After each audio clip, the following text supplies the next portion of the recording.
Hello everyone, welcome back to our channel. Today we are going to practice some miscellaneous questions for upcoming examination. आज हम synonyms, antonyms, verb substitution, spelling error पर based questions की practice करेंगे जो upcoming exams के लिए important रहेगा.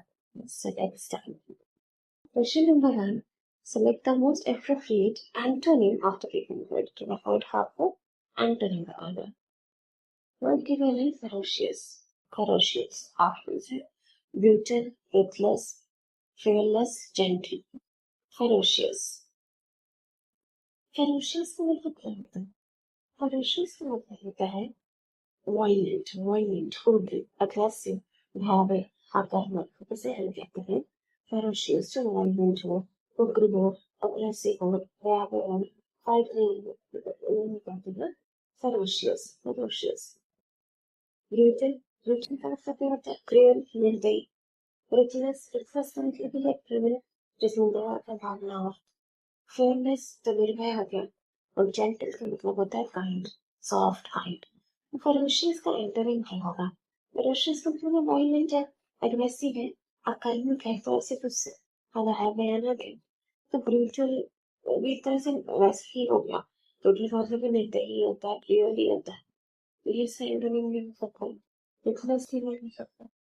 Fearless जो ferocious है उसका एंटोनिम fearless कर सकता है. Fearless का मतलब है इसमें भी डरना और ferocious जो डरी है दबाने को दूसरों तरफ नहीं लगा. तो fearless का एंटोनिम हो जाएगा gentle. Gentle, kind. Ferocious means violent, aggressive, गुस्से वाला, आक्रामक, उग्र. Brutal का मतलब cruel, harsh. Ruthless का मतलब होता है merciless, उसमें कोई दया भाव है. तो एंटोनिम हो जाएगा ferocious का gentle. एक तरह बात कर रहे हैं ferocious की जो उग्र है, violent है, आक्रामक है, और एक तरह बात कर रहे हैं gentle, opposite है gentle जो kind है, soft है. अब यहाँ पे पिक्चर देखिए इससे वो ferocious क्या रहेगा. Ferocious लाइट जो है ferocious लग रहा है, extremely fierce, violent, threatening, भयावह लग रहा है, हिंसक लग रहा है, बहुत क्रूर लग रहा है. तो ये ferocious है. ठीक है. Ferocious है ना, एक कैसे याद रख सकते हैं. Ferocious, ferocious, ferocious आप ऐसे भी याद रख सकते हैं.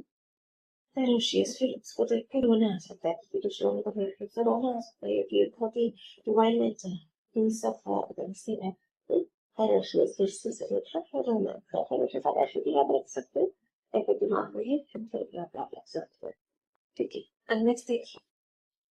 Antonym of the given word humility. Humility options है vanity, modesty, servility, timidity. Humility का मतलब क्या होता है? Humility का मतलब होता है विनम्रता. विनम्रता, gentle होना, विनम्र होना, polite होना. दूसरा वो है humility. Humility का antonym होगा vanity, modesty, servility, timidity. देखो modesty का मतलब होता है modesty का मतलब क्या है? कंफर्ट होना, विनम्र होना, kind होना, तो ऐसा कोई सर्विलिटी का मतलब होता है आज्ञाकारी होना, आज्ञाकारिता, ओबीडिएंट होना, दूसरों को फ्लैटर करना, कंजूसी करना, आज्ञा मानना. ठीक है. इसी तरह सर्वेंट्स हुआ, सर्विस सर्विलिटी.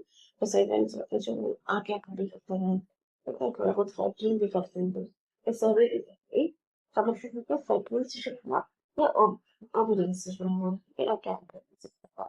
तो ह्यूमिलिटी का एंटोनिम ह्यूमिलिटी ह्यूमिलिटी मतलब होता है बचपन वाला. ठीक है. तो ये भी ह्यूमैनिटी का शुरू हो जाएगा. वैनिटी का मतलब है घमंड, प्राइड. तो ह्यूमिलिटी का मतलब हो गया विनम्र होना, घमंड में होना, तो उसका ऑपोजिट हो जाएगा वैनिटी, मतलब प्राइड होना, अहंकार. मोडेस्टी का मतलब ह्यूमिलिटी है. सर्विलिटी और बीइंग फ्लेक्सिबल, मतलब साथ में कार्य होना, चापलूसी करना.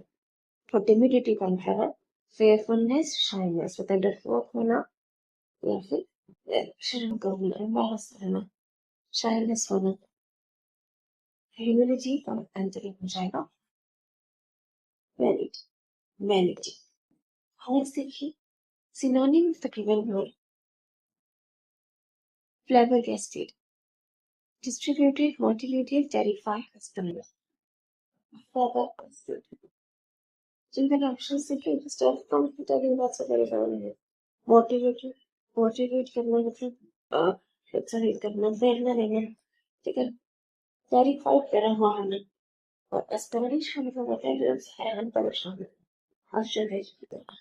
तो फ्लेवर किसका मतलब क्या है?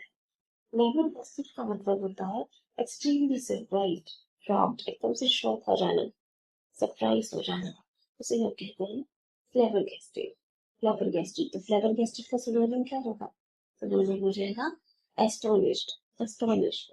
Flavour gazetted means shocked, surprised, एकदम से हक्का बक्का हो जाना, आश्चर्यचकित हो रहना, हैरान हरकत हो जाना, उसे हम कहते हैं flavour gazetted. Flavour gazetted. Astonish का मतलब ये होता है सरप्राइज होना। इसका सिनोनिम है डिस्टर्ब करना, upset, worried, परेशान होना, motivated, inspire होना। So देखिए फ्लेवर गेस्टेड, ब्रेकिंग न्यूज सुनकर वर्ल्ड रिकॉर्ड ब्रोकन, तो ब्रेकिंग न्यूज सुनकर फ्लेवर गेस्टेड हो गया, एस्टोनिश हो गया मतलब हक्का बक्का हो गया, आश्चर्यचकित हो गया, हैरान हो गया, एक हफ्ते से क्या कहते हैं flavour gazetted. Flavour gazetted, flavour gazetted ऐसे याद कर सकते हैं कि गेस्ट के बारे में आने से वो तो बड़ी शॉक हो गई, मतलब बस एकदम सारा है, तो एकदम से शॉक हो जाना, फ्लेवर गेस्टेड हो जाना मतलब शॉक करना, हैरान परेशान, हक्का बक्का हो जाना, ये एस्टोनिश कभी भी नहीं है। तो नेक्स्ट देखिए, antonym of the given word, industrious, industrious. Options हैं assiduous, productive, vigilant, indolent. Indolent का मतलब क्या होता है? Indolent is like lazy, lazy, lethargic. उसे हम कहते हैं indolent. Diligent का मतलब तो होता है hard working, hard working. Diligent, daily life पर hard work करता है जो, तो diligent का मतलब है hard working, मेहनती, परिश्रमी। प्रोडक्टिव, जल्द। और एसिडियस का मतलब क्या होता है? इसका मतलब होता है हार्ड वर्किंग, हार्ड वर्किंग तो मेहनती। इंडस्ट्रीज का मतलब क्या है? अब इंडस्ट्री में जिनको नहीं करेंगे वो काम करना है, हमें मेहनत करनी पड़ेगी, ठीक है, क्या हम इंडस्ट्री में वो करते हैं, हमें मेहनत करनी पड़ती है। तो इंडस्ट्रीज का मतलब ये होता है हार्ड वर्किंग, जो सारे एक्शन होते हैं हार्ड वर्किंग जरूरी थी, अक्षर अलग अलग है। इंडोलेंट, इंडोलेंट जिसका मतलब है लेजी, जो काम मेहनत नहीं करना चाहता, आलसी का, सुस्त है, लेथार्जी का, लेजी है। तो इंडस्ट्रीज का मतलब वर्किंग हार्ड, बिजी इंडस्ट्री में आने के बाद ऑफिस में बिजी रहते हैं। वेलिफेंट वर्कफुल हार्ड वर्क है, डेली जॉब कर हार्ड वर्क करना है, तो ऐसी चीज समझ है हार्ड वर्किंग। आंसर हो जाएगा इंडियन। नेक्स्ट देखिए synonym of the given word, oblivious, oblivious, obvious, attentive, ignorant, sensitive। Synonym बताना है oblivious का। oblivious का मतलब क्या है? अनअवेयर, अनअवेयर मतलब किसी चीज के बारे में कुछ पता नहीं है, अनअवेयर होना, उसे कहते हैं oblivious। oblivious है from things last person or कुछ पता नहीं है, कुछ होना, अवेयरनेस नहीं होना, जागरूकता ना होना, उसे हम कहते हैं oblivious। इसका सिनोनिम पता है।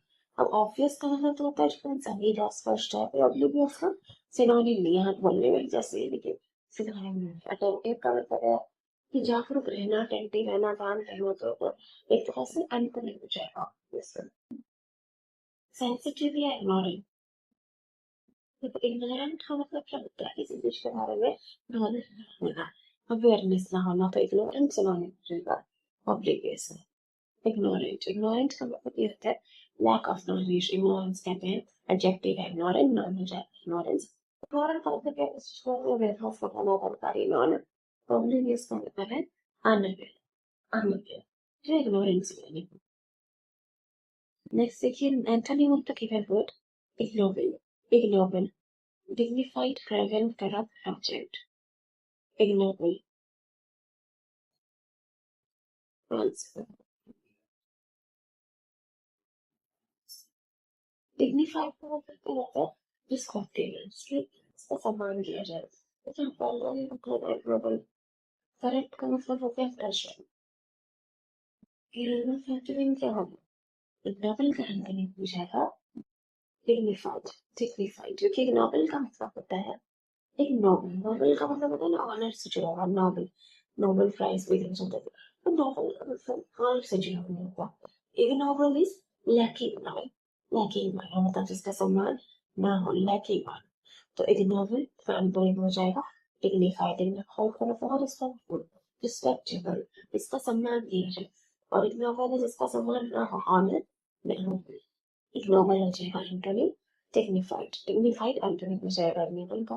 क्रेवन का मतलब तो होता है क्रेवन कॉवर्डली, कॉवर्डली देखो, रिजेक्ट का मतलब है मिसरेगा, बहुत बुरा, वेरी बैड, तो यहाँ पे आंसर हो जाएगा डिग्निफाइड डिग्निफाइड।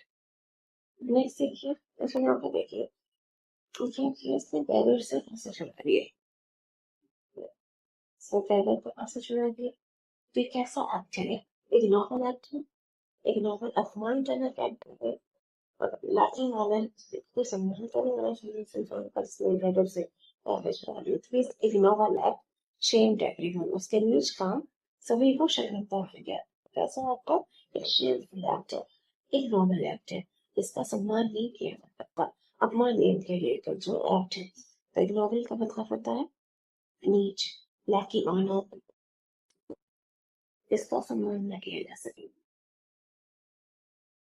नेक्स्ट देखिए, antonym of the given word, exonerate, vindicate, acquit, sentence, absolve, exonerate, तो exonerate का मतलब होता है किसी चार्ज से, केस से फ्री करना, फ्री करना, स्वतंत्र करना, मुक्त करना, उसे हम कहते हैं exonerate, exonerate मतलब किसी चार्ज से, किसी केस से फ्री कर देना, exonerate, तो उसका ऑपोजिट क्या है,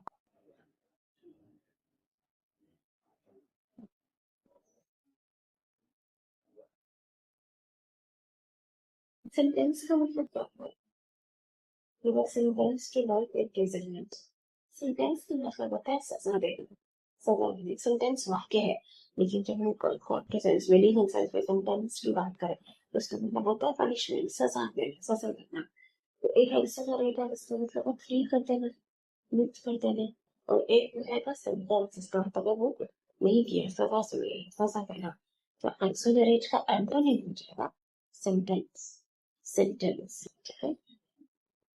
विंडिकेट का मतलब ये होता है प्रूव इनोसेंट, अच्छा किसी को बरी कर देना, जो इनोसेंट साबित हो गया, खबर से देर सजा मिलेगी, विन करना, केस विन कर दिया उसने, विंडिकेट केस विन कर दिया, इनोसेंट प्रूव हो गया। एब्सॉल्व का मतलब ये है फ्री फ्रॉम गिल्ट ब्लेम, किसी को मुक्त करना, सब सॉल्व हो गया, एब्सॉल्व अब सब सॉल्व हो गया, केस सॉल्व हो गया, गिल्ट से, सजा से, ब्लेम से, सबसे मुक्त हो गया, बरी हो गया। एक्विट का मतलब ये होता है, एक ऑप्शन एक्विट के हमारे पास, एक्विट का मतलब है कि भाई सब बरी कर देना, तो चार्ज से फ्री करना, किसी ब्लेम से, चार्ज से फ्री करना, बरी करना, वो क्विट कर दिया ना, क्विट कर देना, बरी कर देना, सब कुछ सॉल्व कर देना, सॉल्व, एक्सोनरेट, फ्री कर देना। विंडिकेट का मतलब यही है, आप ऐसे याद रख सकते हो कि केस विन कर लिया, इनोसेंट प्रूव हो गए, एक्सोनरेट करने का भी फ्री हो जाए, वो हमारा आंसर होगा, सेंटेंस होता है पनिशमेंट, एक्सोनरेट का एंटोनिम हो गया सेंटेंस, सेंटेंस, बाकी सब ऑप्शंस का मतलब था इनोसेंट प्रूव होना, फ्री कर देना, ठीक है, मुक्त करना, तो एक ही ऑप्शन में हमारे पास सजा देगा, सेंटेंस, एक्सोनरेट का antonym sentence. Next thing, synonym of the given word, chaste, liberated, divine, deified, pure. Next.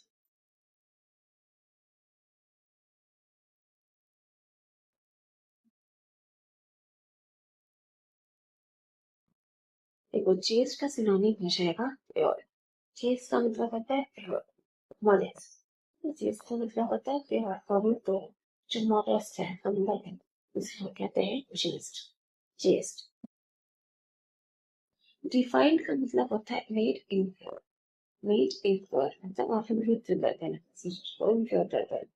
Liberated means free, स्वतंत्र, ये तो मेरा आंसर हो जाएगा, और डिवाइन का मतलब होता है divine, तो चेस्ट का सही हो जाएगा प्योर, चेस्ट का मतलब होता है प्योर, प्योर और हम इमोशंस, लिबरेटिव, स्वतंत्र, और डिवाइन मेंबर, और डिफाइन करता है मेड इम्प्योर, पवित्र करना है, अपवित्र करना, डिफाइन। नेक्स्ट देखिए, select the misspelled word, accommodate permission, occur, oppressed, इसमें से misspelled word पहला स्पेल मिसप्लेस, तो फर्स्ट थिंग होता है किसी को शोषण करना, अगर किसी घटना का होना, किसी चीज का होना, तो इवेंट का होना, ओमिशन का मतलब होता है किसी चीज को बता देना, इंक्लूड नहीं करना, ओमिट कर देना। अकोमोडेट भी, और कहीं पे रहना अकोमोडेट करना। तो मिसस्पेल्ड क्या है? मिसस्पेल्ड वर्ड है यहाँ पे ओमिशन। ओमिशन, ओमिशन में और यहाँ सिंगल लेना था, only double lesser UN, double हम given हो जाएगी omission की spelling। तो यहाँ double ना given है तो ये सब double से spelling सही है। accommodate में double से double है, acad में double से double है, और first में double की double। next देखिए, misspelled word irritable, earnest, enmity, gallery। कौन सा word कर रहे थे spelling? इरिटेबल का मतलब होता है चिड़चिड़ा होना, इसीलिए माइंड बात बात पे इरिटेट हो जाए, इरिटेट होने के बाद। एनमिटी का मतलब क्या हो गया? शत्रुता। गैलरी को होती है हॉल, गैलरी होती है ना, फिर पिक्चर स्टोर की रहती है। तो मिसस्पेल्ड वर्ड फॉल्स है, तो मिसस्पेल्ड है इरिटेबल। इरिटेबल यहाँ पे दिया हुआ स्पेलिंग इरिटेबल की IRRITIBL, लेकिन इरिटेबल की सही स्पेलिंग है IRRITABLE। टेबल की जो स्पेलिंग है ना TABLE, उसमें एरी लगा दिया IRRI। इरिटेबल, इरिटेबल, इरिटेशन का इरिटेबल। इरिटेबल मीन्स इजीली ना, तो आप अपने चिड़चिड़ा हो जाएगा, इरिटेट हो जाए। अनलेस का मतलब होता है सीरियर, सिंसियर, मम्मी। और एनिमिटी का मतलब शत्रुता हो, हेट्रेड, हॉस्टिलिटी। तो इरिटेबल की सही स्पेलिंग टेबल में होती है TABLE, टेबल, और irritable। Next देखिए, misspelled word rain, relieve, pierce, deceive। गलत स्पेलिंग किसके लिए? देखो रेन का मतलब क्या होता है? कारक। तो किंगडम है, उनका जो कारक है होता है किसी राजा का, किसी शासक का, तो वो कहते हैं रेन। रिलीव का मतलब वो फ्री कर देना, किसी चीज से फ्री करना, रिलीव करना। pierce का मतलब होता है ऑल कराना, pierce से मतलब ऑल कराना होता है। और deceive का मतलब होता है धोखा देना। तो misspell word का misspell spellings। रेन की स्पेलिंग है रेन, REIGN होता है किसको में IEG लेगा, ई है पहले ई फिर आई ये। रेन का मतलब होता है कार्य, शासन का, से कहते हैं रेन। नेक्स्ट देखिए, अब यहाँ वन वर्ड सब्स्टिट्यूशन के क्वेश्चंस हैं। To separate husk from the grain, to separate husk from the grain, इसका इसका नाम क्या है? Winnow, whisk, willow, white, winnow, whisk, willow, white। तो separate husk from the grain, इसका मतलब होता है कि भूसे को अनाज से अलग करना। भूसा जो नहीं चाहिए, उससे जो अनाज है यूजफुल, उससे अलग करने की जो प्रक्रिया है, उसको हम क्या कहते हैं? आंसर हो जाएगा ये विनर। विनर, विनर का मतलब होता है to separate useful things from useless one. क्योंकि भूसे को अनाज से अलग किया जाता है, भूसा नहीं चाहिए और अनाज रहता है, तो यूजफुल को यूजलेस से अलग किया जाता है, इस प्रोसेस को कहते हैं विनर। विस्क का मतलब होता है कि बीट क्विकली, फेंटना, जल्दी जल्दी किसी चीज को जल्दी जल्दी हिलाना, फेंटना, उससे हम कहते हैं विनो, से दही फेंटना। विलो, विलो का मतलब होता है एक ट्री। विलो एक ट्री है, इसके ब्रांचेस जो है वो झुके हुए होते हैं, एक ऐसा ट्री जिसकी शाखाएं झुकी हुई हो, उसे कहते हैं विलो। और वाइफ का मतलब भी होता है मिक्स क्विकली, जल्दी जल्दी किसी चीज को मिक्स करना, वाइफ करना। तो एक बार उनके पिक्चर से क्या होगा याद है, विनो, विनो का मतलब क्या होता है? छांटना, छांटना। जैसे पिक्चर में देखिए अलग कर रही है उसे अलग से, तो छांटने को कहते हैं विनो, अच्छे और बुरे को अलग कर, विनो। विस्क, विस्क का मतलब है तेजी से फेंटना या मिलाना, तेजी से फेंटना, मिक्स क्विकली और बीट क्विकली, मतलब जल्दी जल्दी कोई चीज फेंटना, क्या उसे हम कहते हैं विस्क, विस्क।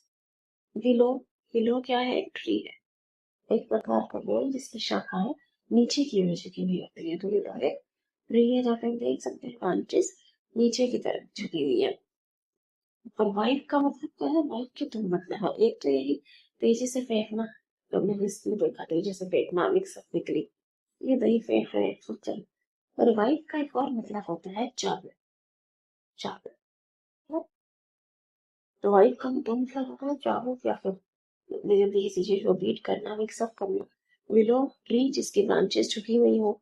विस्क का मतलब है फेंकना या तेजी से मिलाना। और विलो का मतलब होता है छांटना। विलो विस्क विलो वाइप याद रहेंगे। चलिए नेक्स्ट देखिए, irresistible impulse to steal, मतलब जब कंपल्सिव चीज एक आदत हो जाती है, इंसान उसको चोरी करने से ना रखा है, उसको क्या कहेंगे? ठीक है, इस बीमारी को भी कह सकते हैं, इस कंडीशन को हम क्या कहते हैं? Mental sabotage, kleptomania, megalomania. Plunder, sabotage, kleptomania, megalomania. देखो मेगैलोमेनिया क्या होती है? मैं मेगा हो जाए, मतलब मैं सबसे ज्यादा पावरफुल हूँ, सबसे ज्यादा बड़ा हूँ। तो ग्रीड फॉर पावर, उसे हम कहते हैं मेगैलोमेनिया। मतलब जो खुद को सबसे ज्यादा पावरफुल, शक्तिशाली रहना चाहता है, जो उसे हम कहते हैं मेगैलोमेनिया। ऑब्जेक्टिव हो जाएगा मेगैलोमेनिया। लेकिन यहाँ पे स्टील की बात हुई है, बहुत सी नहीं। सैबोटेज का मतलब होता है डिस्ट्रॉय कर देना।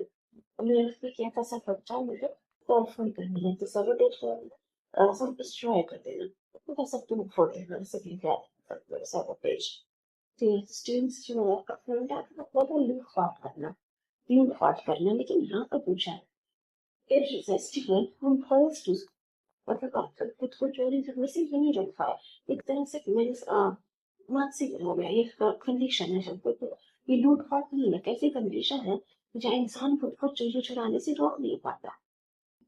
ठीक है, इसको हम कहते हैं क्लेप्टोमेनिया।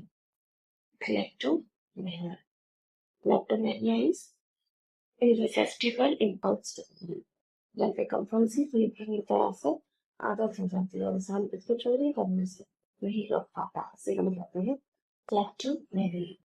क्लेप्टोमेनिया। नेक्स्ट देखिए, April 14th के बाद delegate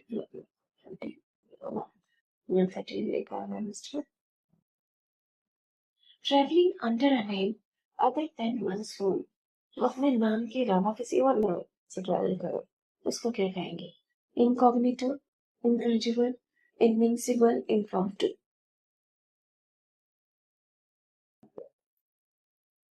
इनक्रेडिबल का मतलब क्या है? अतुल्य, अविश्वसनीय, अतुल्य, जिसकी तुलना नहीं की जा सकती, जिसकी खूबसूरती पर आपका विश्वास ना हो, उसे हम कहते हैं इनक्रेडिबल। ये नहीं पूछा हुआ है तो ट्रैवलिंग का पता नहीं, अदर देन इंसान तो वो भी नहीं होगा। इनविंसिबल, अजय, जिससे आप जीत नहीं सकते, जिसको हराया नहीं जा सकता, अजय, उसे कहते हैं इनविंसिबल। तो ये भी आंसर नहीं होगा।